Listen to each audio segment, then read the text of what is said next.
ఎవరున్నప్పటికీ చంద్రబాబు నాయుడు గారు అసలు ఏంటి ఏం చేద్దాం అనుకుంటున్నాం ఈ రాష్ట్రాన్ని? ఏంటి కారణం? ఈ సంఘటనకి ఎందుకు జరిగింది? కొన్ని ఏదో ఈ వీధిలో ఉన్న వాళ్ళు ఏదో వచ్చారు, లేదా ఈ వార్డులో ఉన్న వాళ్ళు వచ్చారు, లేదు ఈ సెంటర్లో ఉన్న వాళ్ళు వచ్చారు, ఏదో క్షణికావసరం ఏదో చేశారు, ఏదో మాట్లాడంటే కాదు.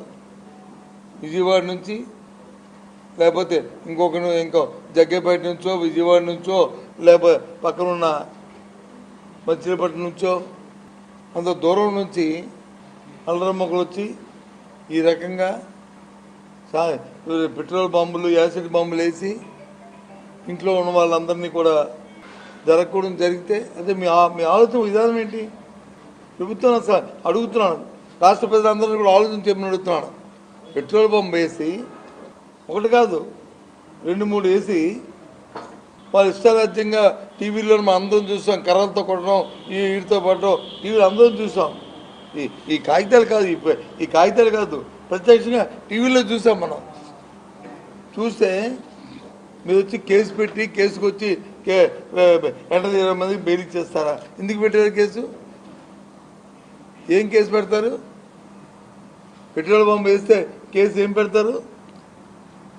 వాళ్ళ ఇంట్లో ఉన్న వాళ్ళందరి మీద వాళ్ళు వచ్చి కక్ష తీర్చుకోవడానికి లేకపోతే వాళ్ళని తుదముట్టడానికి వచ్చేసిన కార్యక్రమం కదా అది 304 కదా. 304 సెక్షన్ ఎందుకు పెట్టలేదు మీరు దాంట్లో? కారణం ఏంటి? పెట్టకంటే ఏదో మొక్కుపుడిగా ఏదో రేపు కోర్టులో పెడతారు కాబట్టి అది చెప్పడానికి నీ ఏంటిది? ఏం చంద్రబాబు నాయుడు గారు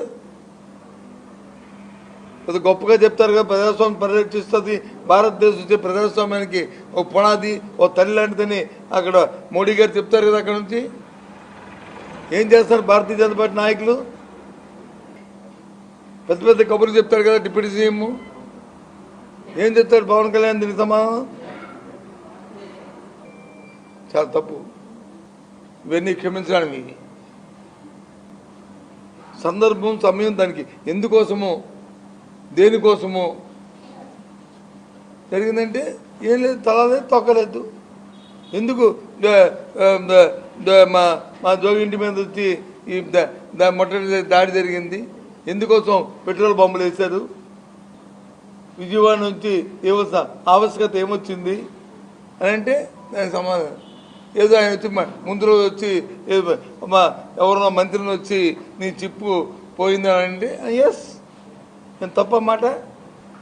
బుర్రపాడైపోతే కదా ఇలాంటి వస్తాయి. ఇంకెందుకు జ్ఞానం కోల్పోతే కదా ఇలాంటి కార్యక్రమాలు వస్తాయి. ఆ జ్ఞానం ఏముంటే ఎందుకు జరుగుతాయి ఇవి? దానికి వచ్చి ఇంటి మీదకి వస్తారా?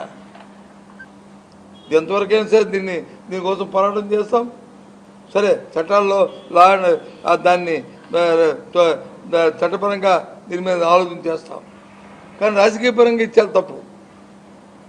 ఒకటి కాదు, 2 కాదు. ముందు రోజు వచ్చి గుంటూరులో రాంబాబు మీద, మర్నాడు వచ్చి రమేష్ మీద, ఇంటి మీద. అంటే ఎవరు మరి రాజకీయ పార్టీ అంటే మీ పార్టీ మీ తప్ప ఎవరు బతకూడదు, ఎవరు ఉండకూడదా? ఏమనుకుంటున్నారు? సహజ ఎన్నో సందర్భాల్లో చూసాం. ఏ సందర్భంలో ఇలాంటి మీరు సంఘటనలు చూడలే. చాలా దురదృష్టం. సంఘటన పూర్తిగా తీవ్రంగా ఖండిస్తున్నాం. దీన్ని చట్టపరంగా ఏ రకంగా వాళ్ళకి శిక్షణ పడాలో ఏం చేయాలో చట్టపరంగా మేము చూసుకుంటాం. కానీ రాజకీయ పరంగా ఇలాంటి సంఘటనల పట్ల మాత్రం రాష్ట్ర ప్రజలందరూ కూడా అప్రమత్తంగా ఉండాలని కోరుతున్నాను. ఈ ప్రభుత్వం చేస్తున్న ఇలాంటి దుర్మార్గం ఆలోచనతో ప్రజా జీవితాలకు ఏ విధంగా ఆటంకం కలుగుతుందో ఒకసారి పరిశీలించుకోవాలని చూస్తా అని కోరుతున్నాను రాష్ట్ర ప్రజలందరినీ కూడా. ఇలాంటి దుర్మార్గులకి మీరు అధికారం కట్టబెట్టిన తర్వాత ఇలాంటి కార్యక్రమం ఏం జరిగాయో ఆలోచించమని కోరుతున్నాను. ఇది న్యాయమని అడుగుతున్నాను, ఈ ధర్మాన్ని అడుగుతున్నాను. అది ఇంకో పైపెచ్చు కొన్ని పొడవు చూస్తుంటే ఎవరైతే దాడి చేయడానికి వస్తున్న గోండాలు ఉన్నారో వాళ్ళు పోలీసులు కలిసి వస్తున్నారు. పోలీసులు వచ్చి గుండాలతో కలిసి రావడం ఏంటండి? పోలీసులు గుండా కలిసి రావడం ఏంటి? ఇది ఎక్కడ చూడలే. వాళ్ళు వస్తున్నప్పుడు ఆ యూనిఫామ్ వేసుకొని వెంటనే అట్నుంచి ఆ యూనిఫామ్ వస్తూ అట్నుంచి తిరిగి మీరు వెళ్ళడానికి వీళ్ళేదని అడ్డు పెట్టాలి. అది పోలీస్ వ్యవస్థ అంటే పోలీసింగ్ అంటే అది తిరిగి కాకుండా వాళ్ళు వీళ్ళు కలిపి పరిగెట్టి జోరుగా నడుచుకొని వస్తున్నారు. దేనికోసం అంటే మీరు చేయండి, ఒకవేళ ఏమైనా అక్కడ ఏమైనా మళ్ళీ తిరుగుబాటు వస్తే మీకు మేము ఎస్కార్ట్ కొన్నామని చెప్పడానికా పోలీస్ వ్యవస్థ? గోండాలకు వచ్చి ఎస్కార్ట్కి వస్తున్నారా మీరు? గోండాలకు వచ్చి రక్షణకు వస్తున్నారా మీరు? దేనికి? చాలా తప్పు ఇది. ఎక్కడ కూడా గత 30 సంవత్సరాల్లో ఎక్కడ కూడా ఇలాంటి సాంప్రదాయాలు ఎక్కడ చూడలే. అసలు పెట్రోల్ పంపు సంస్కృతి ఏంటి? నేనైతే నా చిన్నప్పుడు అప్పుడు ఏది సమైక జయాంధ్ర ఉద్యమం వచ్చింది, ఆ మూమెంట్లో చూశాను. నేను 10th క్లాస్ చదువుతాను. అలాంటి పెట్రోల్ పంపులు, ఎందుకంటే ఆ ఎమోషన్స్ అప్పుడున్న పరిస్థితుల్లో ఆ టైంలో. ఆ తర్వాత అలాంటి సంస్కృతి మన రాష్ట్రంలో లేదే, మన దగ్గర లేదు, తెలంగాణ లేదు, ఉమ్మడి రాష్ట్రంలో తెలుగు రాష్ట్రాల్లో ఎక్కడ లేదే ఇలాంటి సంస్కృతి. మళ్ళీ అప్పుడు చూసాం బిజ్వాడలో ఇలాంటివి. ఆ తర్వాత బిజ్వాడ అంటే ఎంతో సంస్కృతి గల పట్టణం, ఎంతోమంది మేధావులు ఎక్కడి నుంచి వచ్చారు, ఎంతో గౌరవ కుటుంబాలు వచ్చి ఇక్కడ ఉంటూ ఉన్నాయి అని ఆ తర్వాతగా పేరు మారి ఎంతో హోందాగా ఉన్న పట్టణం, ఉన్న ప్రాంతం, ఈ ప్రాంతం అంతా కూడా. అలాంటిది వచ్చి ఇలాంటి సంస్కృతులు ఏంటి? మళ్ళీ పూర్వం సంస్కృతి తీసుకొస్తున్నారు మీరు ఈ రాష్ట్రంలో. ఈ ప్రాంతాలకు వచ్చి ఆ చెడ్డ పేరుని ఆపాదిద్దామని ప్రయత్నం చేస్తున్నావా చంద్రబాబు నాయుడు? ఏమనుకుంటున్నారు మీరు? ఏదో మీరు వచ్చి ఇలాగా వీటికి వచ్చి తాటాడు చప్పులు కుందరు బెదురుతాయన్నట్టుగా బెదిరించి చేద్దాం అనుకుంటే వైసీపీ పార్టీ బెదరదు. ఇంతటి రోజున మా అధ్యక్షుడు జగన్మోహన్ రెడ్డి గారు వచ్చి మా రమేష్ని పలకరించినప్పుడు ధైర్యం చెప్పాడు కూడా, ఇలాంటి సంస్కృతి మంచిది కాదని చెప్పాడు, రాజకీయాలు ఈ సాంప్రదాయాలు మంచిది కాదని చెప్పారన్న.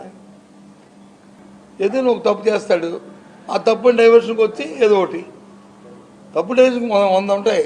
ఈ కొట్లాట్ల, ఈ పెట్రోల్ బాంబులా, లేదా యాసిడ్ బాంబులా, ఇదా డైవర్షన్కి? చచ్చా,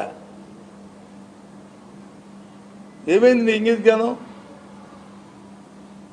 నేను అడుగుతాను. మా రమేష్ వచ్చి ఆ మంత్రికి వచ్చేది చిప్పిపోయింది, మంత్రికి కాదు చంద్రబాబు నాయుడికి చిప్పిపోయినట్టుకుంది. అసలు ఇలాంటి కార్యక్రమాలు చూస్తుంటే జ్ఞానం కోల్పోయినట్టుకున్నారు. చాలా తప్పు ఇది, ఇలాంటి కార్యక్రమాలు చాలా తప్పు. నువ్వు ఎప్పుడు చేయకూడదు ఇలాంటివి.